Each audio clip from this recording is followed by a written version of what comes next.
പുതുവത്സരാഘോഷങ്ങളുടെ ഭാഗമായി ഫോർട്ട് കൊച്ചി വെളി മൈതാനത്തൊരുക്കിയ കൂറ്റൻ പാപ്പാഞ്ഞി അനാച്ഛാദനം ചെയ്തു. പരേഡ് ഗ്രൗണ്ടിലെ പാപ്പാഞ്ഞിക്ക് പുറമെയാണ് മറ്റൊരു കൂറ്റൻ പാപ്പാഞ്ഞി കൂടി അഗ്നിക്കിരയാക്കാൻ തയ്യാറെടുക്കുന്നത്. ഒരേ സമയം 2 പാപ്പാഞ്ഞികൾ കത്തിക്കേണ്ടെന്നും വെളി ഗ്രൗണ്ടിലെ പാപ്പാഞ്ഞിയെ മാറ്റണമെന്നും ആവശ്യപ്പെട്ട് പോലീസ് നോട്ടീസ് നൽകിയിരുന്നെങ്കിലും തൽക്കാലം മാറ്റേണ്ടതില്ലെന്നാണ് സംഘാടകരുടെ തീരുമാനം. 40 അടി പൊക്കത്തിലാണ് ഫോർട്ട് കൊച്ചി വെളി ഗ്രൗണ്ടിലെ പാപ്പാഞ്ഞിയെ നിർമ്മിച്ചിരിക്കുന്നത്.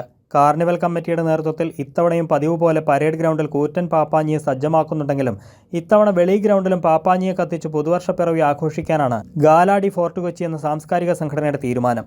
വർണ്ണപ്രഭയോടെ അണിയിച്ചൊരുക്കിയ കൂറ്റൻ പാപ്പാഞ്ഞിയുടെ അനാച്ഛാദനം KJ മാക്സി MLA നിർവഹിച്ചു.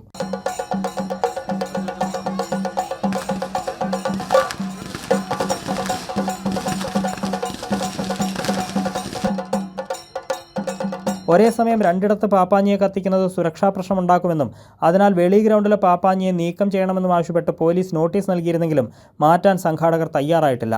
എല്ലാ വർഷവും ഫോർട്ട് കൊച്ചിയിൽ 100 കണക്കിന് പാപ്പാഞ്ഞിമാരെ കത്തിച്ച് ആഘോഷിക്കാറുണ്ടെന്നാണ് സംഘാടകർ ചൂണ്ടിക്കാട്ടുന്നത്. പാപ്പാഞ്ഞിയെ നീക്കം ചെയ്യണമെന്ന് പോലീസ് കർശന നിലപാടെടുത്താൽ കോടതിയെ സമീപിക്കാനാണ് തീരുമാനമെന്ന് കൗൺസിലർ ബെന്നി പറഞ്ഞു. പോലീസ് നമുക്ക് തന്ന നോട്ടീസിന് തിരിച്ച് മറുപടിക്ക് ശേഷം നമ്മളോട് ഇത് വേണ്ടെന്നോ വേണമെന്നോ പറയുന്നില്ല. ഞങ്ങളെ സംബന്ധിച്ചിടത്തോളം ഞങ്ങളൊരു പ്രതീക്ഷയാണ് ഇത് ഞങ്ങൾക്ക് കത്തിക്കാൻ കഴിയുമെന്നുള്ളത്. പരേഡ് മൈതാനത്ത് 31-ന് പാപ്പാഞ്ഞിയെ കത്തിക്കുന്നതിന് സാക്ഷിയാകാൻ ലക്ഷക്കണക്കിന് പേരാണ് എത്താറുള്ളത്. സുരക്ഷയ്ക്കായി 1000-ഓളം പോലീസുകാരെ വിന്യസിക്കാറുണ്ട്. ഇത്തവണ 2 കിലോമീറ്റർ പരിധിക്കുള്ളിൽ മറ്റൊരു പാപ്പാഞ്ഞിയെ കൂടി കത്തിച്ച് ആഘോഷിക്കുമ്പോൾ സുരക്ഷയ്ക്ക് ഭീഷണി ഉണ്ടാകുമെന്നാണ് പോലീസ് ചൂണ്ടിക്കാട്ടുന്നത്. കൈരളി ന്യൂസ്, കൊച്ചി.